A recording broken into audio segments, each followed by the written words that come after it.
Even though there are patterns to human history, there are always exceptions to the rule, okay? All right, so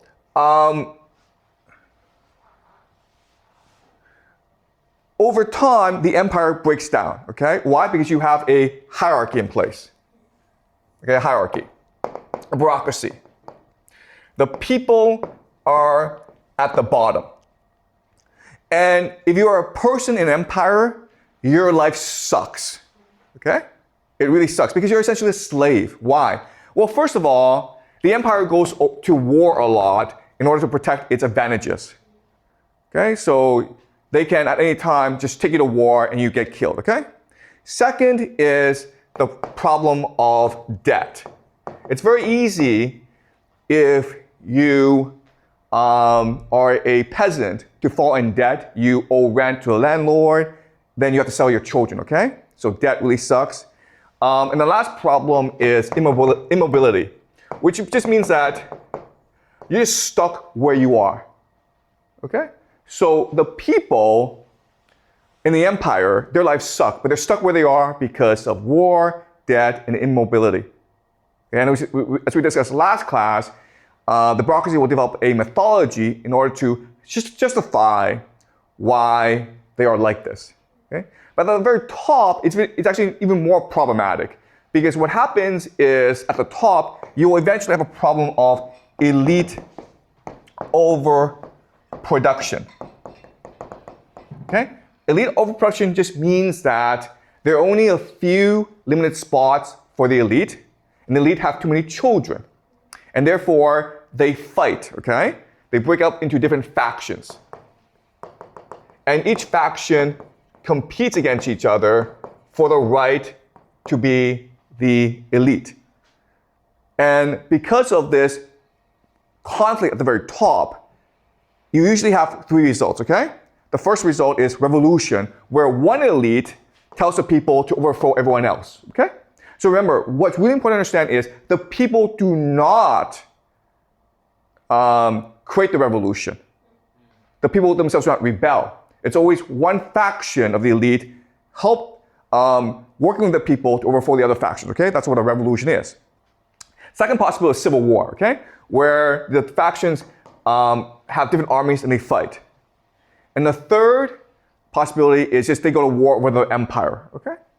But this is a common pattern in history. Now, what's really interesting is that as the empire falls, the pastoral people come and take over the empire, okay?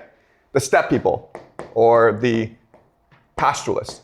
Pastoralists just means that they don't farm for a living, they raise sheep, goats, and cows for a living, okay? They come and they take over the empire. Why is this the case? Because these people are the best fighters in the world. They have horses, they're archers, okay? So they're the best fighters in the world. So what often happens is one faction invites them to be mercenaries in the struggle. And eventually they recognize, you know what? We don't have to fight for the prince. We can take over ourselves. Another thing that happens is the faction that invites the mercenaries don't have enough money to pay them off. So the mercenaries are just like, screw this, we'll just take over the empire ourselves, okay? And what's important to understand is that throughout all this, the pastoralists are always in contact with the empire through three things, okay? Through trade, through pillaging. So the pastoralists come and steal from the people, and through being mercenaries, okay? So this is a pattern throughout human history. So now the question we have to ask is, why are the pastoralists so different from people of civilization and empire? And the reason is geography. What I will show you is that people who are pastoralists grow up in a different environment than the people of civilization and empire, and therefore they have developed a different economy, as well as mythology, as well as culture, okay? All right? All right, let's continue. But we're clear so far, right? Okay, so in the beginning, we had agriculture. Why did we have agriculture? Because as we discussed before, people came together for religious purposes. They built temples. And now you have to maintain the temples, therefore you build farms around the temple and you develop agriculture, okay? But because of climate change and overpopulation, people are always constantly forced to move to new places. So agriculture was first up in the Middle East, and then it went over to Europe, and it went over to other places as well. Okay, so it spread around the world. So when they went to Europe, they could actually maintain their agricultural practices because the climate and the geography and the terrain of Europe was conducive to agriculture. And as a result, Europe maintained the cultural practices of the people of the Middle East, okay? And so they had egalitarian, artistic, and peaceful civilizations, okay?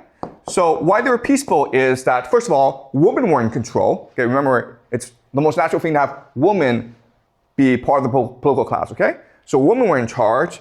So if there was any conflict, the women would just discuss it amongst themselves and come to a harmonious conclusion, okay? They wouldn't have to fight. Second thing is there was no money because there was no property, okay? The agriculture is something that you work on together and you share. There's no such concept as private property, okay? So in other words, no war, no conflict. So these are the three distinct characteristics of early human society. In an agricultural society, women are usually in command, there's no sense of private property, everyone shares everything together, and there's no conflict and no war. People just discuss things and trade in order to reach a harmonious conclusion, okay? So what this changes is that the city grows and grows, and then you have a large city, and so you need a bureaucracy, okay? But in Europe, what's really important to understand about Europe is that unlike China and Egypt and Mesopotamia, it does not have a large river. And therefore, you cannot grow a big city in Europe. Okay, so that allows them to maintain a pretty good life. Okay, so when they go to Europe, they're able to maintain the same cultural practices, but then they go to the steppes, okay? And the problem with steppes is you cannot grow food because it's all grassland, okay? You cannot farm. So now you have to change your cultural practice. So what was happening is that these people in the steppes, they started to trade with people of agriculture, okay? Also, you have people in the agriculture who moved to the steppes and they brought with them cows and sheep. And this changed everything. Because you, as a person, you can't eat grass, but cows and sheep can. So now what you can do is you can base your entire economy around animals as opposed to agriculture, okay? But there's certain problems with cows and sheep, okay? The first problem is that they're expensive. So now you have a concept of private property, money. And this concept didn't really exist before, okay? And so if I see someone with a cow, I don't have a cow, what do? I want to go steal it, right? So this leads to conflict now, war and conflict. And because you have private property and war and conflict, you can't have a system run by women. You need a system run by men. This creates a patriarchy, okay? So this is a very important principle in human history. These three things go together, okay? Patriarchy, money, and war, okay? These three things always go together. Patriarchy, money, and war. Okay, so this is changing the economy of the steppes, and it's becoming different from agricultural societies, okay?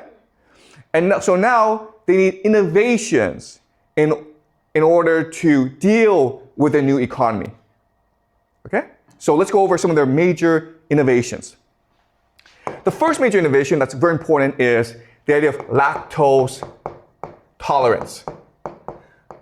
You may not know this, but most humans cannot drink milk naturally. Okay, so you need to develop the enzymes to drink milk naturally. And so they were able to do that because they were forced to rely on cows and sheep for their food. They had to learn how to drink milk. But when they learned how to drink milk, when they learned how to eat, when they started eating meat, guess what? They became stronger and taller, okay? So for most of human history, the people of the steppes were the tallest people in the world. They were the strongest in the world, okay? That's the first major innovation that changed their history. The second major innovation is horse riding. Why? Because the steppes are a huge area and it's flat. So you need to move around it a lot. Also remember, cows and sheep eat grass. So when they eat this in this pasture and they finish all their grass, they have to move somewhere else, okay?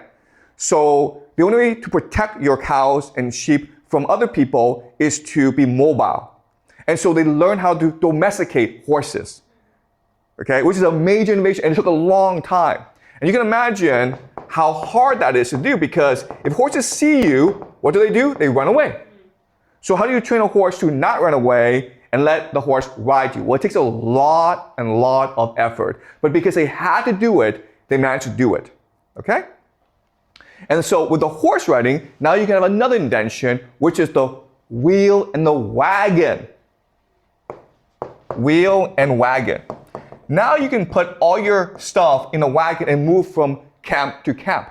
Okay? You can cover the entirety of the steppes. Okay?